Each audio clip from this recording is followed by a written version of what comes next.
Dans cette vidéo, on va compléter la configuration de Windows Server en changeant le nom de la machine, l'adresse IP, renommer les partitions, l'affichage, etc. Alors on va taper notre mot de passe pour se connecter.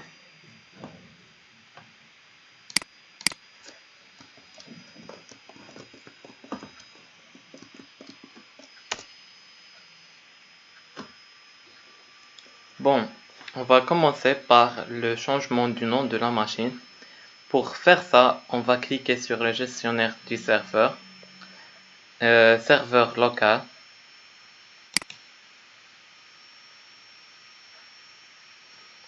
Voilà, on a le nom de l'ordinateur WinTF6B2G019MR.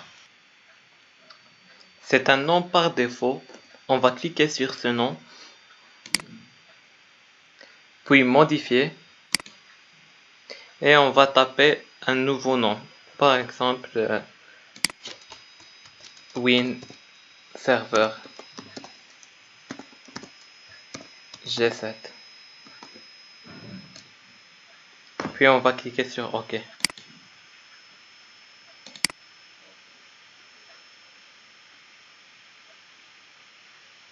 Il va nous demander de redémarrer la machine pour importer les modifications. On va cliquer sur OK, puis fermer. Redémarrer ultérieurement. Bon, il y a une autre méthode pour faire ça, en mettant un clic droit sur le bouton démarrer, système,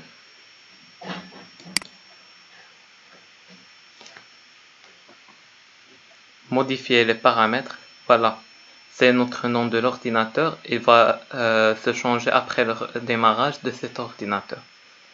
On va cliquer sur modifier et modifier, et voilà notre nom. On peut le modifier de cette méthode aussi. Alors maintenant, on va redémarrer la machine pour importer les modifications.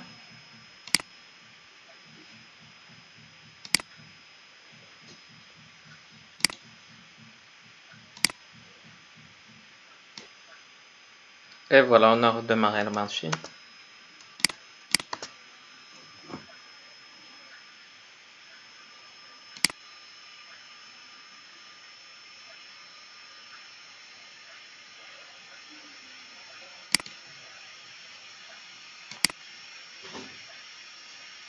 Voilà, le nom a été modifié.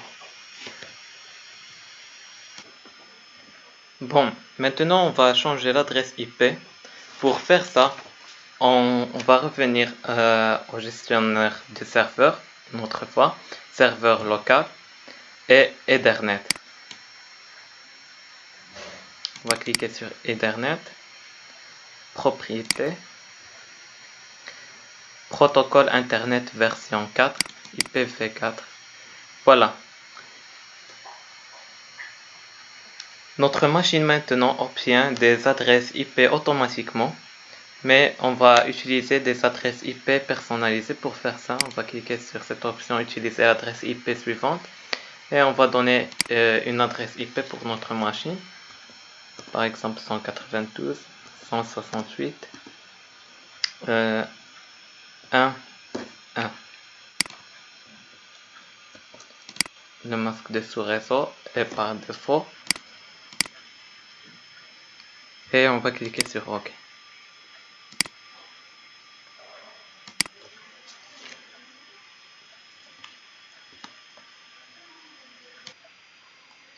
Bon, maintenant si on va ouvrir une ligne de commande et on va taper la commande ipconfig pour voir si l'adresse IP a été changée. Voilà, notre adresse IP c'est 192.168.1.1. Bon, maintenant on va renommer les partitions. Pour faire ça, bouton droit sur démarrer, gestionnaire du disque. Et voilà notre partition. On a 87 mégaoctets réservés pour le système et on a 65,51 gigaoctets, un espace libre. Bon, si on veut ajouter une autre partition, on va faire un bouton droit, réduire le volume.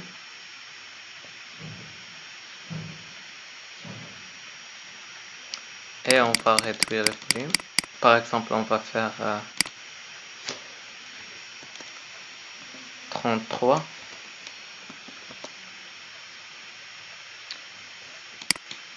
Et réduire. Bon, maintenant on a deux partitions, mais la deuxième partition est un espace non alloué. Pour rendre cette partition active, on va faire un clic droit et nouveau volume simple. On va dire suivant. Voilà notre taille en mégaoctets. Suivant. Ici, on peut changer la lettre pour cette partition. Par exemple, on va faire F pour dire fichier. Ici, on va taper notre nouveau nom. Pour le système de fichiers et le NTFS,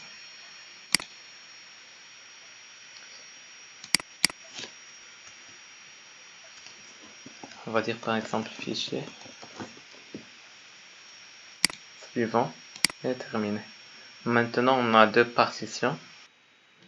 Bon, maintenant, on va renommer cette première partition qui comporte le fichier système,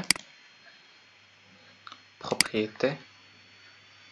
On va renommer par exemple Windows Server.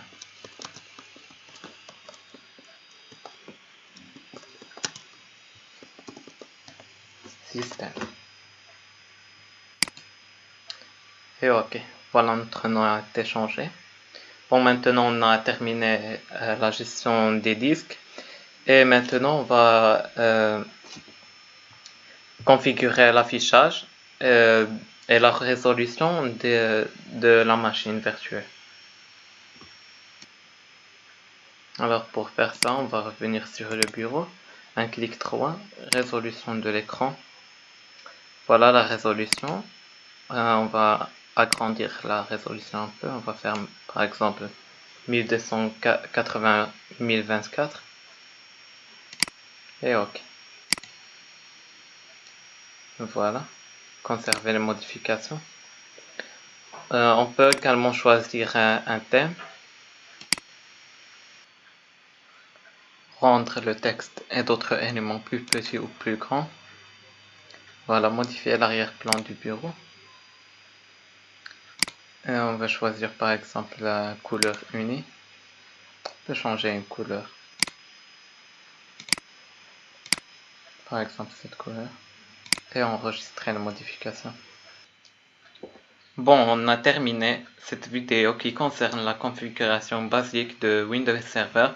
Dans notre prochaine vidéo, on va voir l'installation, la configuration et le test de fonctionnement du serveur DHCP.